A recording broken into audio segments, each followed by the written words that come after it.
what do you do when you have a conflict? How do you handle that? What do you do with your anger towards another person? Do your disputes typically end well? Or do they tend to escalate into a bigger fight? Do you have anyone in your life that you have ever been estranged with because of conflict? If not, I'm sure all of us probably know someone who has had that sort of estrangement.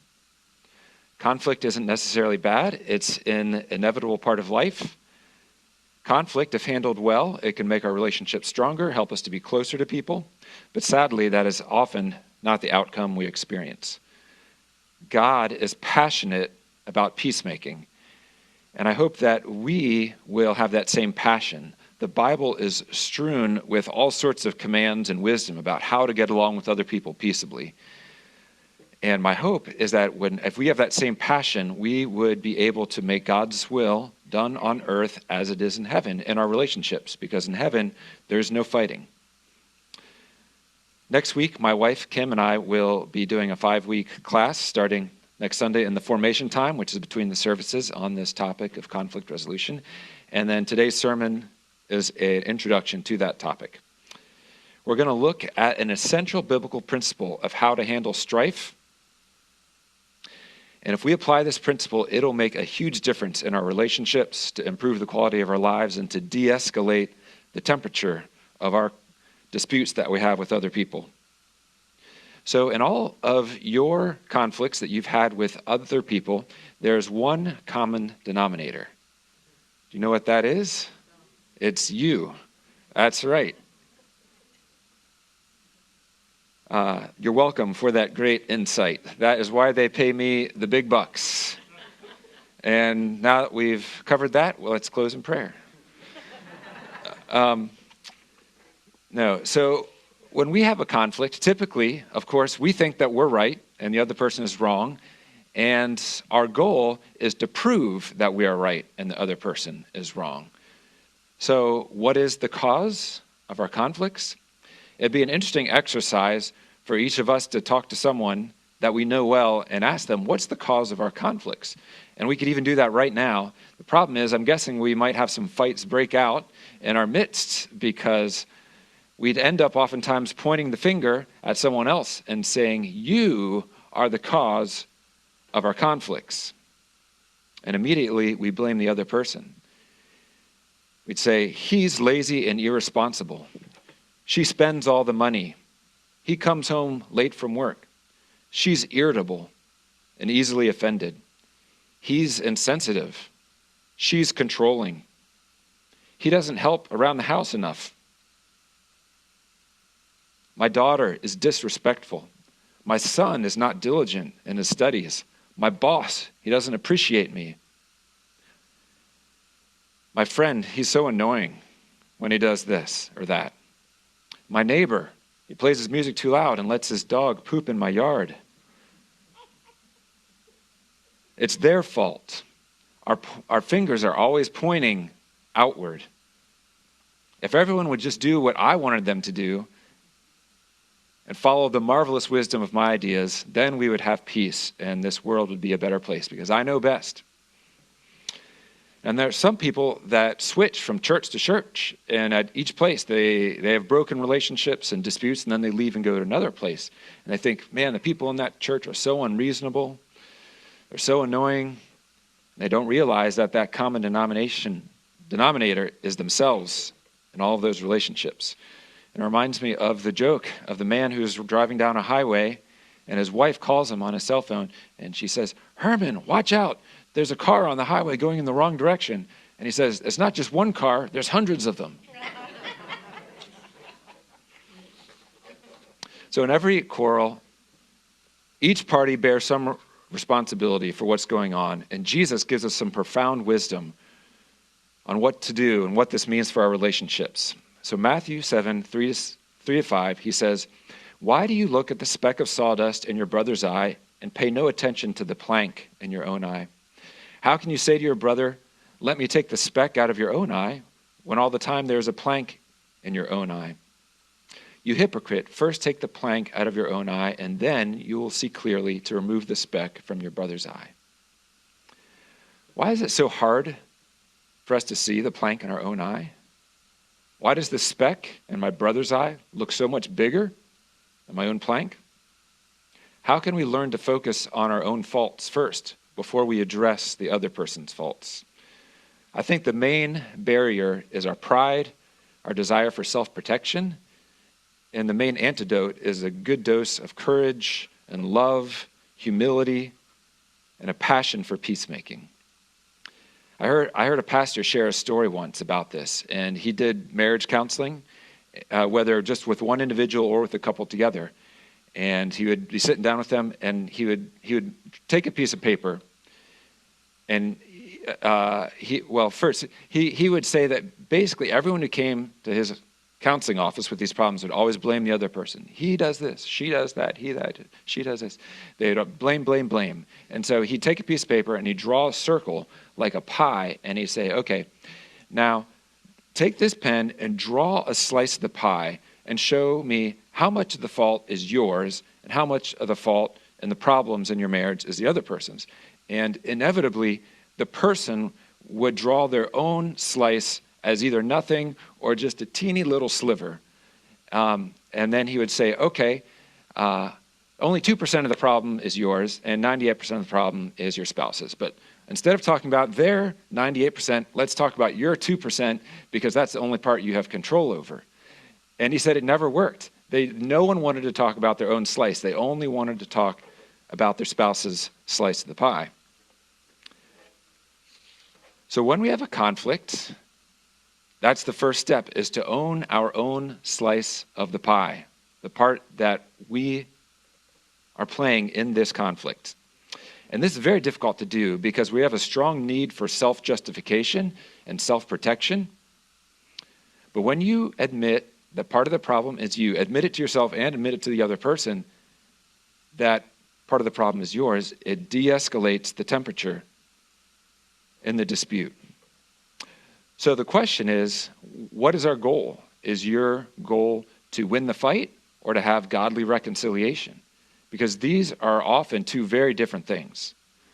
They're not the same outcome. For most of us, when we have a dispute, our foundational goal is self-justification. I want to be right. But if instead my foundational goal is to love the other person, to honor God, and to pursue godly reconciliation, it completely changes my approach to how I handle that conflict. But why is this so hard for us? I think it's rooted in brain physiology. So when we quarrel, to some degree, we feel threatened. And when we feel threatened, there's a primitive part of our brain called the amygdala that takes over. And the amygdala, it produces stress hormones like cortisol and adrenaline. And that also causes in us the response of fight, flight, or freeze. And this reaction of fight, flight, or freeze is very important if we come upon a hungry tiger who wants to eat us. It's very helpful. But oftentimes it does not serve us well with these sort of smaller conflicts that we have with other people. So fight would be attacking, aggressiveness, raising my voice, yelling. Flight would be leaving the conversation, leaving the relationship. Freeze would be shutting down, giving someone the silent treatment. I think we've all seen those sort of reactions. And when the amygdala takes over, there's other parts of our brain that do the higher order processing, like the prefrontal cortex, that stop working. And so it's not a recipe for a good resolution. And I've heard some people refer to this as the amygdala hijack, where it hijacks your brain. And understanding this can help me, because when I'm in a conversation and I feel threatened a bit and I can sense my temperature, emotional temperature rising, the anger, and I sense that I'm going into fight, flight, or freeze mode, I can notice that and say, oh, wait, my amygdala is hijacking my brain. And right now, I'm just feeling like, I want to prove I'm right. I want to prove they're wrong. And so I've heard it say that there's a difference between reacting and responding. Reacting is what you do instinctually. That's just what first pops into your mind. Whereas responding is if you take a moment to pause and you give your your brain, instead of the amygdala, you give control back to the prefrontal cortex, and you give control to God and say, wait, what's the godly way to respond in this situation? And this might require me to say, hold on, I feel like I'm getting heated right now. I need to take a break. I'm going to take a walk. I'm going to take some deep breaths. Let's continue this conversation in a little bit when I'm a bit more calmed down. So what does it look like to own my own slice of the pie? We're going to talk about 4 things, practical ways that we can apply this principle today. So number 1, listen empathetically. James 1, 19-20. Everyone should be quick to listen, slow to speak, and slow to become angry, because human anger does not produce the righteousness that God desires. If we could just apply this one principle, it would make our relationships so much better. Slow to speak, slow to anger, because human anger does not produce the righteousness that God desires. Instead, listening. Anger doesn't usually bring about the best outcome. Stephen Covey talks about in his renowned book, The 7 Habits of Highly Effective People, one of his 7 habits is seek first to understand and then to be understood. And this applies not just to conflicts, but in all areas of our relationships. Seek first to understand, then to be understood. How does it make you feel when someone really listens to you, really gets your viewpoint, and they ask questions to show that they are concerned and they care about knowing you and knowing what's going on inside of you? It makes such a difference to feel seen and heard in that way. My wife and I once attended a marriage seminar, and the technique they taught in this seminar was a listening and paraphrasing technique, where one spouse should listen to the other spouse and then paraphrase back to them. So for example, if my wife is telling me something, I would say, okay, what I hear you saying is, and then I'd paraphrase back to her what she said, and then I'd say, did I get it right? And then that would give her the opportunity to correct my understanding if I didn't get it right, or to add some things more, and keep doing this until she's completely heard and understood. And then we would switch places. I would speak, and then she would paraphrase back to me. And this would go on and on until I'm completely heard. And so I don't think that we need to use this technique all the time, but particularly if you're stuck in a relationship which is stuck in a cycle of negativity and we just can't get along, this can be a really helpful thing just to make sure that both people really understand each other and feel heard. So here's an example of a potential conversation. Let's say I have a friend and I say something that hurts his feelings, and he lets me know, John, it hurt my feelings when you said blah, blah, blah. And I want to listen and understand why it hurt him. I'm guessing that my reaction is going to be, okay, well, let me explain to you what I really meant. You shouldn't have felt hurt. You're just being overly sensitive, right? So, but that's not true empathetic understanding. With empathy would be me saying, okay, I get it. I can see how it would have hurt you when I said this. That makes sense.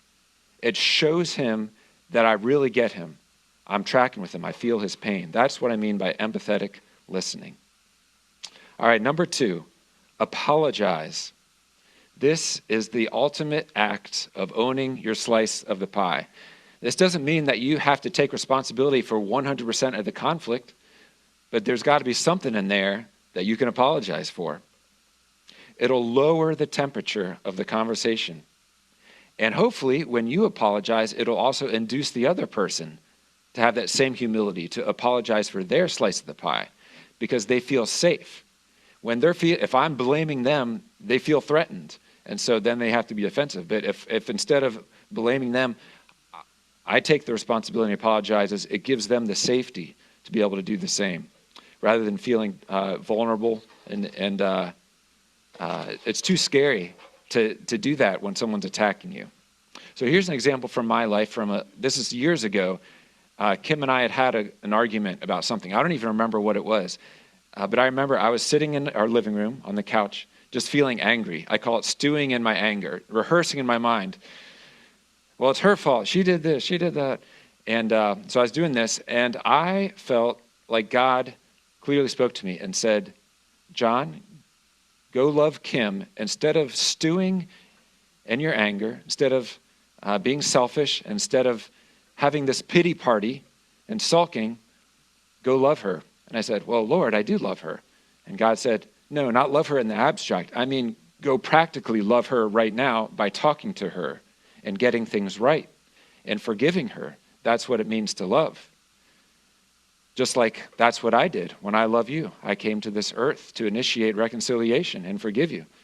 And it was like, woo, a bolt of conviction. It's like, okay, because I was sitting there wanting her to come to me and apologize to me. And so I went to her and talked to her and apologized.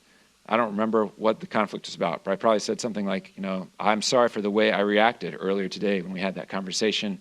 My anger got the best of me and I was defensive, and let's work things out. And it led to the reconciliation. All right, principle number 3, initiate a bid for repair. When there is a rupture in a relationship, it needs to be repaired. Just like if you tear a piece of clothing, it's not going to mend itself. And when there's a rupture in a relationship, someone needs to take the initiative to mend things. It's not just going to repair itself. And this is called a bid for repair. And there are 2 related commands from Jesus about this. One of these I mentioned 2 weeks ago, Matthew 5:23-24. If you are offering your gift at the altar and there remember that your brother or sister has something against you, leave your gift there in front of the altar. First, go and be reconciled to them, then come and offer your gift. So this talks about the urgency of getting things right rather than waiting until later. And the other command, Mark 11:25, Jesus says, when you stand praying, if you hold anything against anyone, forgive them so that your Father in heaven may forgive you your sins. Now, the interesting thing is that in Matthew, Jesus says to get things right if someone has something against you. In Mark, he says, if you have something against someone else, forgive them. So he says it doesn't matter whether you have something against someone else, they have something against you. Whether you've offended someone or whether they've offended you, whether the fault is mostly yours or the fault is mostly theirs. Either way, take the initiative, take the responsibility to get things right.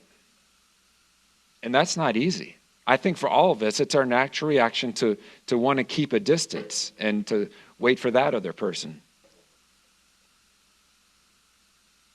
And I think part of the reason is there's even an idiom for this sort of thing. We call it crawling back. I don't want to go crawling back to them. We think that means we're weak, humiliated. In actuality, it takes great strength, great courage, and love to be the person to make the bid for repair. A friend of ours named Jenny shared a story about this. Her family was visiting her parents. She had a disagreement with her mom. It was a small disagreement, but it blew up into a big fight because they had a history of conflict. And voices were raised, harsh things were said, and they left without resolving things. They ended up not speaking for over a year. And both of them are committed Christians, just wonderful, godly people. I know her mom. And during that time, Jenny said that she felt like God was starting to whisper to her, get things right, forgive, apologize. But she just couldn't do it. And I guarantee during this year, if either party had gone to the other one and said, hey, I want to get things right with you, the other person would have been happy to reconcile, but neither of them wanted to take the initiative to make the bid for repair. But eventually, Jenny decided it was time. She invited her parents to come to town, and Jenny's son was having a grandparents' day at school. And so he said, can you come to my son's grandparents' day? And she said when she saw her mom for the first time in over a year, she said, Mom, I love you, and I miss you. Her mom said, yeah, I feel the same way. And I mean, what a beautiful bid for repair. And thankfully, Jenny says they have a great relationship now. And she was telling me that they decided not to rehash all the history and the conflicts. They just want to start afresh, and it worked. So I want to take just a moment to pause here and do a brainstorming exercise just on your own. What if you had a conflict with someone? What could you say to them that would initiate a bid for repair? It could be something like a conflict you just had this morning with a friend, or it could be an estrangement that you've had with a family member for years. I'll give you a moment of silence to think about what could you say to that person. It could either be someone that you actually know, or it could be an imagined situation. What could you say to that person that would be conciliatory? That would be reaching out and letting them know that you care for them and you want to get things right. I'll give you a moment to think about that.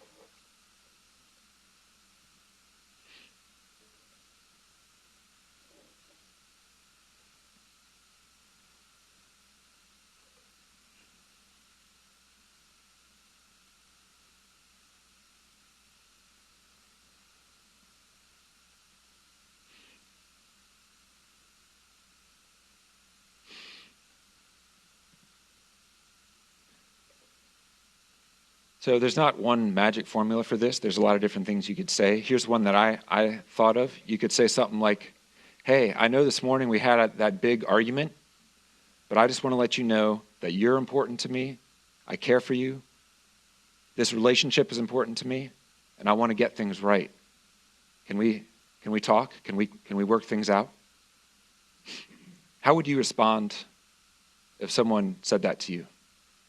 How do you think most people would respond? I think most people would respond well and say, yeah, you're right. Let's get things worked out. Number 4, speak with gentleness, humility, and respect. Here are 2 proverbs that speak to this. Proverbs 15:1, a gentle answer turns away wrath, but a harsh word stirs up anger. Proverbs 13:10, pride only breeds quarrels. And this is one of the reasons that the New Testament says that we should love our enemies, that if someone mistreats us, we should bless them in return, is because when we love someone and give them grace and generosity, it has a way of melting their hearts. Even if they have ill will towards us, oftentimes that sort of generosity of spirit will melt their hearts so that they are more loving back towards us when we're gentle with them. Anger, harshness, and criticism beget more anger, harshness, and criticism. Gentleness and respect and humility beget more gentleness and respect and humility. This proverb is so accurate. A gentle answer turns away wrath, but a harsh word stirs up anger. Think about it. How do you react when someone speaks to you with anger or criticism? I know for me, I immediately have defensive anger when someone speaks to me like that. So then if I have defensive anger, there's a good chance that that person is going to respond back to me with defensive anger, and it can get stuck in a cycle of negativity. That's what a lot of relationships do. In fact, there's some people that get stuck in such a bad cycle of negativity, it gets passed down from one generation to the next. You can have a feud, like, I don't know, we've heard of the Hatfields and the McCoys, or when you look at Israel and Hamas or something like that, that it just never gets resolved. But how do you respond when someone speaks to you with gentleness and respect, even if they disagree with you? I know for me, if someone treats me with gentleness and respect and humility, it evokes that same response from me. It makes me want to react in a conciliatory way and admit my faults. So if you're in a relationship that is stuck in that sort of cycle of negativity, someone needs to take the first step and to get things out of that by responding in a conciliatory way and being a peacemaker in that relationship. Another way to think of this is that I need to be careful that I'm not triggering an amygdala hijack in the other person. Because if I'm speaking harshly with them, it's likely going to trigger that. But if I'm speaking with gentleness and respect, then it won't. So how can I speak to someone in such a way that they don't feel threatened or attacked or blamed? How can I speak to someone in a way that they feel my love and my concern and they feel safe?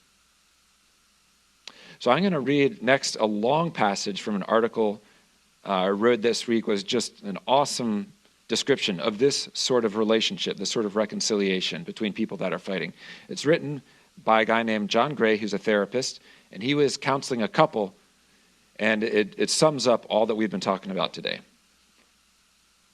Mark and Julie had a little disagreement that turned into a big fight. It began innocently enough as they were leaving on a weekend getaway to their cabin. As Mark was waiting in his car for the wife, he was spacing out, using his phone. He posted something to Facebook. But Julie was inside the house, waiting for Mark's help with the luggage. She saw the post on Facebook, got upset, and called his cell phone. Rather than responding to Julie's distress, he reacted by getting defensive. Neither said a word the entire drive up. As they recounted the incident in my office, Mark explained that Julie never asked for help. She responded by saying that she shouldn't have to ask. It turned into a back-and-forth debate as each person argued for their own subjective reality. Neither partner seemed to realize that winning at the other's expense is a net loss for their relationship. I asked them, "You each want something from each other, but neither of you is willing to do something for each other. How can that ever work?" Said to both partners, it levels the playing field and shifts the argument away from who is right and who is wrong to what needs are not being met. A subconscious survival system in our brain is constantly evaluating how secure we feel with our partner. Unspoken questions like, "Do I matter to you? Do you accept me as I am?" are always being asked in the back of our mind, whether we realize it or not. If it feels like the answer is no to any of these questions, our survival system sets off an alarm. This alarm resides in our amygdala. This occurs without our conscious permission, control, or even awareness. In these primitive survival states, our brain's frontal cortex, home of important relational circuitry that enables us to be attuned, empathetic, and understanding, and collaborative, is taken offline. In a flash, we lose the vital brain functionality needed for emotional repair. Instead of being able to engage in loving behaviors and responses, we are left with our shoot first and ask questions later primitive brain calling the shots. In this way, in less than 60 seconds, Mark and Julie fell into their reactive behavioral pattern of attack and defend. When I asked Julie to tell Mark what alarm might be ringing for her, she explained that, "I got upset when I saw your Facebook post because deep down I felt like I wasn't important to you. I really need to feel like I matter." A bid for repair is initiated by revealing vulnerable feelings like this, but its success depends on the response. In this scenario, Mark has the ability to turn off Julie's insecure alarm. He can make her feel secure by reassuring her. Mark looked confused, so I suggested, "Move closer and take her hands. Look her in the eyes. Say a simple phrase to soothe her. Speak slowly, then wait. Watch her face for changes. Repeat it. Wait. Watch. Repeat." Taking Julie's hand, Mark said, "You matter to me more than anything." Quickly turning to me, she said, "He's only saying that because you told him to." I replied, "Maybe. Ask him to repeat it. Watch his face closely. Gauge what you really see in his eyes. Evaluate if he looks sincere." She asked him to say it again. He did, sounding more genuine. Her eyes slightly softened. He repeated the phrase again. Her cheeks relaxed. Her eyes moistened. She leaned forward and kissed him. I've seen many attempts to process a regrettable incident fail because excuses and explanations get in the way. "I didn't mean to" won't make your partner feel better. Empathy and understanding will. Often there is a particular reassuring phrase that will reopen your partner's heart. It's like fitting the right key into a lock. A phrase like, "You are the most important person in my life," or "I love you just the way you are." It's a simple way to soothe the insecurity triggered in your partner's brain. Adding anything more, like an explanation, will dilute the power of your key reassurance. Processing an emotional injury is a two-way process, as partners usually trigger each other. So next, it was Julie's turn to repair the impact of her criticism. This had to start with Mark's own courage to discover what made him insecure with her. A fear deep inside that she was unhappy with him, that he failed her. As he vulnerably admitted this, Julie began to understand the insecurity at the root of his defensiveness. In repairing their upset, her key reassuring phrase for him was, You're good enough just the way you are. Learning to process fights can feel awkward in the beginning, especially when you are peeling back layers from years of unresolved conflicts. Go slow and repeat key reassurances enough times to be absorbed and integrated. You are building an emotional vocabulary, which is really like learning a new language. Stick with it. I encouraged Mark and Julie to dedicate time each week to air their grievances. It took some time, but they got better at arguing, and that has made all the difference. What a great example of the principles we've been talking about today. Interestingly, my wife and I went to a wedding yesterday, and at the wedding they had a bunch of different toasts and speeches, and a bunch of different people gave advice to the bride and the groom, and quite a bit of the advice had to do with how to handle conflict. Like when you're in a conflict, one of the things said was, if you're wrong, admit it. If you're right, just be quiet. I thought that was pretty good. Another thing they said, that another guy said, you can either be right or you can be happy, but you can't be both. And then they had this thing where they figured out who had been married the longest out of everyone in the audience. And they narrowed it down to this one older couple who'd been married for 52 years. And so they asked them, do you have any advice for the new couple? And the woman said, if you need to win, both of you lose. And I was like, oh man, that fits perfectly into my sermon. So before we close, I'm going to mention two more quick things that are points of counterbalance. Some might hear this teaching and think, oh, this means that you just let people walk all over you. And that's not the case at all. There is a time to confront. There is a time to express your needs, your desires, your fears, your hopes in this relationship. There's a time to make requests and suggestions of another person. It's a healthy thing to set relational boundaries and to enforce those boundaries. But you can do all those things while still owning your slice of the pie.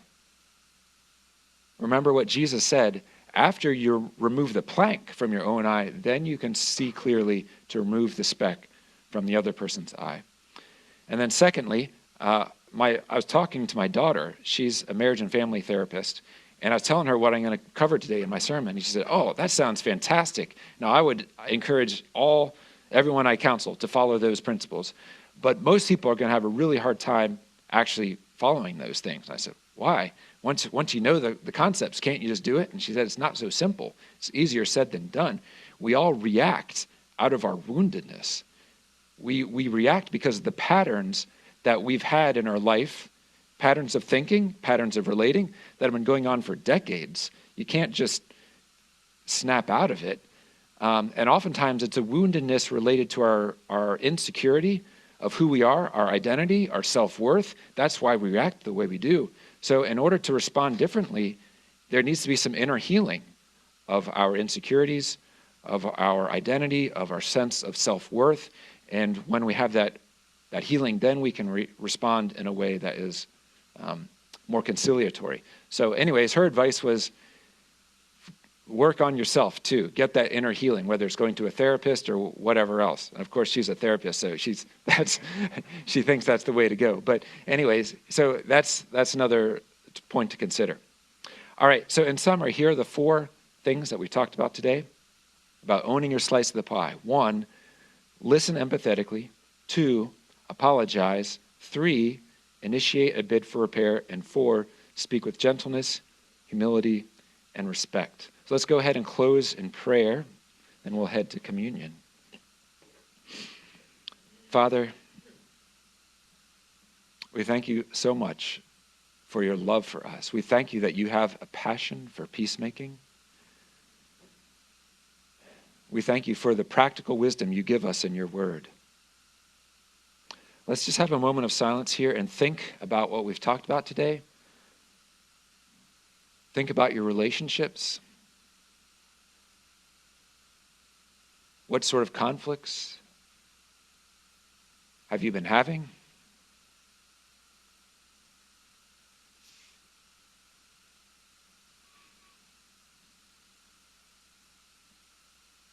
Think about the way you normally react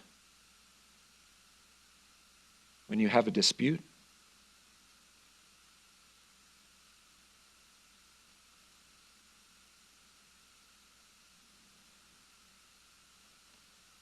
Think about how you could respond differently next time.